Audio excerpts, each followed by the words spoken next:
നമസ്കാരം സുഹൃത്തുക്കളെ, യാത്രാസ്നേഹിയുടെ പുതിയൊരു ഇൻഫർമേഷൻ അപ്ഡേറ്റ്സിലേക്ക് ഏവർക്കും സ്വാഗതം.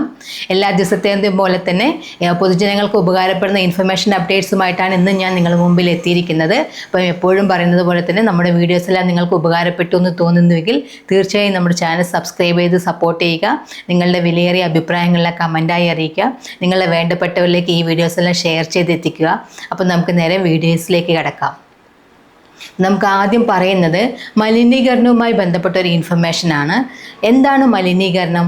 പലതരത്തിലുള്ള മലിനീകരണങ്ങളുണ്ടല്ലേ. അതായത് പരിസ്ഥിതി മലിനീകരണം, വായു മലിനീകരണം, ജലമലിനീകരണം, അങ്ങനെ പലതരത്തിലുള്ള മലിനീകരണങ്ങളുണ്ട്. ഈ മലിനീകരണത്തിനൊക്കെ കാരണം എന്താണ്? അതായത് നമ്മളുടെ ദൈനംദിന ജീവിതത്തിൽ നമ്മൾ ഉപയോഗിക്കുന്ന പല കാര്യങ്ങളും മലിനീകരണത്തിന് കാരണമാവുന്നുണ്ടല്ലേ. ഉദാഹരണമായിട്ട് നമ്മൾ വാഹനങ്ങൾ ഒരുപാട് ഉപയോഗിക്കുന്നവരാണ്. ഈ വാഹനങ്ങളിൽ നിന്ന് പോകുന്ന പുക, അതായത് ഒരുപാട് പുകയിൽ മാലിന്യങ്ങൾ അടങ്ങിയിട്ടുണ്ട്. പലതരം കാർബൺ പോലുള്ള സാധനങ്ങൾ, ലെഡ് പോലുള്ള കാര്യങ്ങൾ, അങ്ങനെ ഒരുപാട് കാര്യങ്ങൾ അടങ്ങിയിട്ടുണ്ട്. അപ്പോൾ ഈ ലെഡ് പോലുള്ള സംഭവങ്ങളൊക്കെ നമ്മുടെ ശരീരത്തിലേക്ക് ഒരുപാട് ഏൽക്കുകയാണെങ്കിൽ നമുക്ക് പ്ലംബിസം പോലുള്ള അസുഖങ്ങളൊക്കെ ഉണ്ടാവും. നമ്മൾ അതെല്ലാം ചെറിയ ക്ലാസ്സുകളിൽ പഠിച്ചിട്ടുണ്ട്. അതുപോലെ ഈ റോഡ് സൈഡിൽ താമസിക്കുന്ന ആളുകൾക്കൊക്കെ ഈ പൊടി മൂലം ഉണ്ടാകുന്ന ശ്വാസതടസ്സം അല്ലെങ്കിൽ ചുമ ബുദ്ധിമുട്ടുകളൊക്കെ ഉണ്ടാവാറുണ്ട്. അതുപോലെ ഈ റോഡ് സൈഡിലുള്ള മരങ്ങളിലെല്ലാം ധാരാളമായിട്ട് ഈ ലെഡ് അടിഞ്ഞുകൂടിയിട്ടുള്ള വിഷാംശങ്ങളാണ് അടങ്ങിയിരിക്കുന്നത്. അതിൻ്റെ ഇലകളിലും മരത്തിൻ്റെ കൊമ്പുകളിലും എല്ലാം ഉണ്ടാവും. പിന്നെ ഇതുകൂടാതെ ഇതെല്ലാം ആകാശത്തിലേക്ക് കയറിപ്പോകും. അവിടെ ഇത് തങ്ങി നിൽക്കും. നമ്മൾക്ക് മഴ പെയ്യുമ്പോൾ ഈ സാധനങ്ങളെല്ലാം കൂടെ പലതരം മാലിന്യങ്ങൾ അല്ലേ, അതായത് പലതരം ഈ ഓക്സിഡൻറ്റുകളെല്ലാം കൂടെ ചേർന്ന് ആസിഡ് മഴ ഒക്കെ പറഞ്ഞ് നമ്മൾ കേട്ടിട്ടില്ലേ. ഇതുപോലുള്ള മഴയും കാര്യങ്ങളൊക്കെ ആയിട്ട് താഴേക്ക് വരും അല്ലേ. അപ്പോൾ ഇതൊരു വായു മലിനീകരണത്തിനുള്ള ഒരു പ്രധാന കാരണങ്ങളാണ് വാഹനങ്ങളുടെ പുക. അതുപോലെ നമ്മൾ വീട്ടിൽ കത്തിക്കുന്ന വിറക് കത്തിക്കുമ്പോൾ ഉണ്ടാകുന്ന കാർബൺ പോലുള്ള സംഭവങ്ങൾ പുറത്തു പോകുന്നത്, അങ്ങനെയുള്ള കാര്യങ്ങളൊക്കെ. അതുകൂടാതെ ഫാക്ടറികളിൽ നിന്നും മറ്റുമെല്ലാം ധാരാളം പുകകളൊക്കെ പോകൂലേ. ഓട് നിർമ്മാണം, അതുപോലെ മറ്റു പല അസംസ്കൃത വസ്തുക്കളും പ്രോസസ്സിങ് ചെയ്ത് ഒരു പ്രൊഡക്റ്റാക്കി മാറ്റുമ്പോൾ ഉണ്ടാകുന്ന പുക, അതെല്ലാം മേളിലേക്ക് പോകുമ്പോൾ അതും ഒരു വായു മലിനീകരണത്തിന് കാരണമാവും അല്ലേ. ഇതുകൂടാതെയാണ് ജലമലിനീകരണം. അതും നമ്മൾ കുറേ വേസ്റ്റുകളൊക്കെ നമ്മളിപ്പോൾ ഒരുപാട് ആളുകൾ വീടിൻ്റെ പുറകിലൊക്കെ ആയിരിക്കും പുഴ, ഇതിലേക്ക് ഒഴുക്കി വിട്ടാൽ കുഴപ്പമില്ല, ആരും ഒന്നും അറിയില്ല, നമുക്കാണെങ്കിൽ ഇത് പ്രോസസ്സിങ് ചെയ്യുന്നതിനുള്ള ബുദ്ധിമുട്ട് കാര്യങ്ങളൊക്കെ ഒഴിവായി കിട്ടും എന്ന് കരുതിയിട്ട് എല്ലാവരും വെള്ളത്തിലേക്ക് വേസ്റ്റൊക്കെ ഒഴുക്കി വിടും അല്ലേ. ഇത് ഒഴുകിപ്പോകുന്ന സ്ഥലങ്ങളിലെല്ലാം വിഷാംശമാക്കും.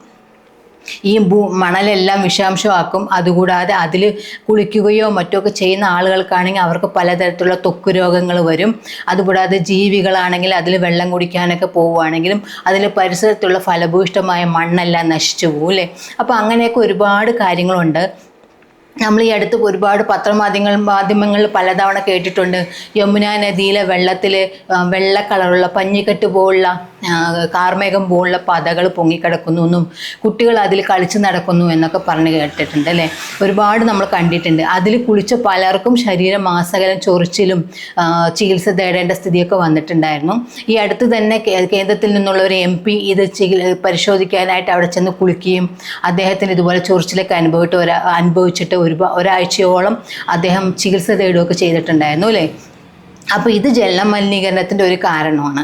അപ്പം ഇത്തരം മലിനീകരണങ്ങളൊക്കെ ഉണ്ടാകുമ്പം ഞാൻ എന്തിനാണ് ഇതൊക്കെ പറഞ്ഞതെന്ന് വെച്ചാൽ, നമ്മൾ മലിനീകരണവുമായി ബന്ധപ്പെട്ട ഒരു ഇൻഫർമേഷനാണ് നിങ്ങളുമായി ഷെയർ ചെയ്യാൻ ഉദ്ദേശിക്കുന്നത്. അപ്പം ഇത്തരം മലിനീകരണങ്ങളൊക്കെ മെയിനായിട്ട് ഉണ്ടാകുന്നത് ഫാക്ടറികളിൽ നിന്നും മറ്റുമൊക്കെയാണ് അല്ലേ. ഫാക്ടറികൾ, അസംസ്കൃത വസ്തുക്കൾ പ്രൊഡക്റ്റാക്കി മാറ്റുന്ന യൂണിറ്റുകൾ, അല്ലെങ്കിൽ സംസ്കരണ യൂണിറ്റുകൾ, അല്ലെങ്കിൽ എന്താ പറയുക പാക്കിംഗ് യൂണിറ്റ് പോലുള്ള കാര്യങ്ങൾ, അതിലെല്ലാം നിന്നും മലിനീകരണങ്ങൾ ഉണ്ടാവും. അപ്പോൾ ഓരോന്നും പ്രൊഡക്റ്റിനനുസരിച്ചിട്ട് മലിനീകരണത്തിൻ്റെ തോതും വ്യത്യാസം വരും അല്ലേ. അപ്പോൾ ഈ മലിനീകരണവുമായി ബന്ധപ്പെട്ട ഒരു നിയമം ഇപ്പോൾ കേന്ദ്രം കൊണ്ടുവന്നിട്ടുണ്ട്. അതായത് മലിനീകരണ നിയന്ത്രണ സർട്ടിഫിക്കറ്റ് ഉണ്ടല്ലോ, അത് നമ്മൾ ഒരു സ്ഥാപനം തുടങ്ങുമ്പോൾ ഇത് പരിസ്ഥിതിക്ക് ദോഷകരമായ മലിനീകരണം പുറപ്പെടുവിക്കുന്നില്ല എന്നുള്ളൊരു സർട്ടിഫിക്കറ്റൊക്കെ നമുക്ക് ബന്ധപ്പെട്ട അധികാരികളിൽ നിന്ന് അല്ലെങ്കിൽ സ്ഥാപനങ്ങളിൽ നിന്ന് വാങ്ങിച്ച ശേഷം മാത്രമേ ഒരു സ്ഥാപനം പ്രവർത്തിക്കാൻ കഴിയുള്ളൂ. അപ്പോൾ അത്തരം സർട്ടിഫിക്കറ്റുകൾ ലഭിക്കണമെങ്കിൽ ആ സ്ഥാപനം എത്രത്തോളം മലിനീകരണമുള്ള വസ്തുക്കൾ പ്രൊഡ്യൂസ് ചെയ്യുന്നുണ്ട് എന്നുള്ളതൊക്കെ അധികാരികൾ നോക്കിയിട്ടാണ് ഈ സർട്ടിഫിക്കറ്റ് ഇഷ്യൂ ചെയ്യുള്ളൂ. അപ്പോൾ അതിലൊരു ചെറിയ ഇളവ് വന്നിട്ടുണ്ട്. അത് വൈറ്റ് കാറ്റഗറി സ്ഥാപനങ്ങൾക്കാണ് ഇളവ് വന്നിരിക്കുന്നത്. അതിൻ്റെ ഇൻഫർമേഷനാണ് ഇന്ന് ഞാൻ നിങ്ങളുമായി ഷെയർ ചെയ്യാൻ ഉദ്ദേശിക്കുന്നത്. അപ്പോൾ നമുക്ക് ആ ഇൻഫർമേഷനിലോട്ട് നോക്കാം. വൈറ്റ് കാറ്റഗറി വ്യവസായങ്ങൾ മലിനീകരണ നിയന്ത്രണ ബോർഡിൻ്റെ ക്ലിയറൻസ് വേണ്ട. അനുമതി ആവശ്യമില്ലെന്ന് വ്യക്തമാക്കി കേന്ദ്ര വിജ്ഞാപനം. മലിനീകരണം തീരെ കുറഞ്ഞ വൈറ്റ് കാറ്റഗറി വിഭാഗത്തിൽ വരുന്ന വ്യവസായ സ്ഥാപനങ്ങൾക്ക് സംസ്ഥാന മലിനീകരണ നിയന്ത്രണ ബോർഡിന്റെ ക്ലിയറൻസ് ആവശ്യമില്ലെന്ന് വ്യക്തമാക്കി കേന്ദ്ര പരിസ്ഥിതി മന്ത്രാലയം. ഈ പട്ടികയിൽ വരുന്ന വ്യവസായങ്ങൾ തുടങ്ങുന്നതിനോ അഥവാ കൺസെന്റ് ടു എസ്റ്റാബ്ലിഷ് പ്രവർത്തിക്കുന്നതിനോ കൺസെന്റ് ടു ഓപ്പറേറ്റ് മുൻകൂട്ടി അനുമതി തേടേണ്ടതില്ലെന്ന് പുതിയ വിജ്ഞാപനത്തിൽ വ്യക്തമാക്കുന്നു. വായു ജലമലിനീകരണത്തിന്റെ തോതനുസരിച്ച് വ്യവസായ സംരംഭങ്ങളെ വൈറ്റ്, ഗ്രീൻ, ഓറഞ്ച്, റെഡ് വിഭാഗങ്ങളായി തിരിച്ചിട്ടുണ്ട്.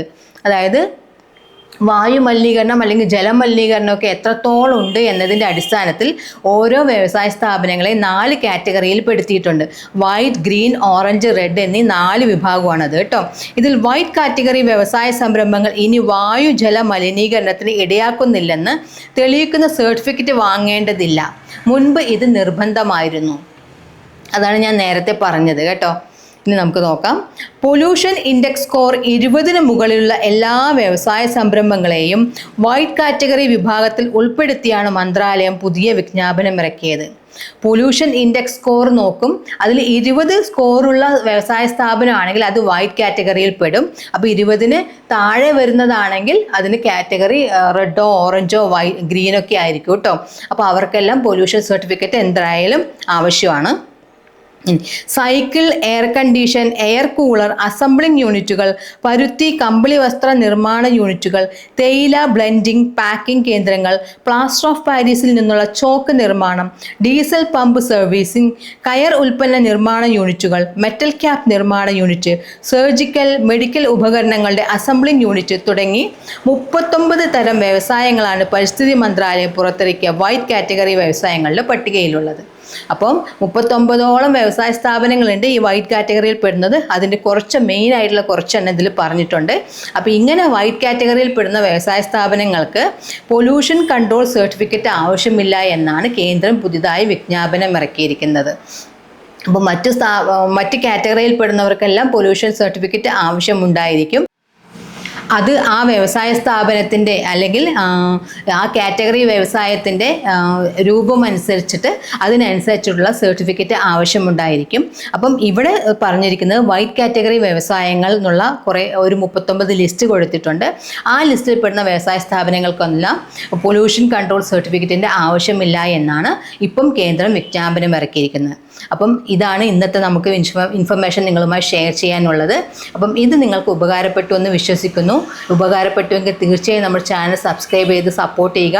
നിങ്ങളുടെ വിലയേറിയ അഭിപ്രായങ്ങളെ കമൻറ്റായി അറിയിക്കുക.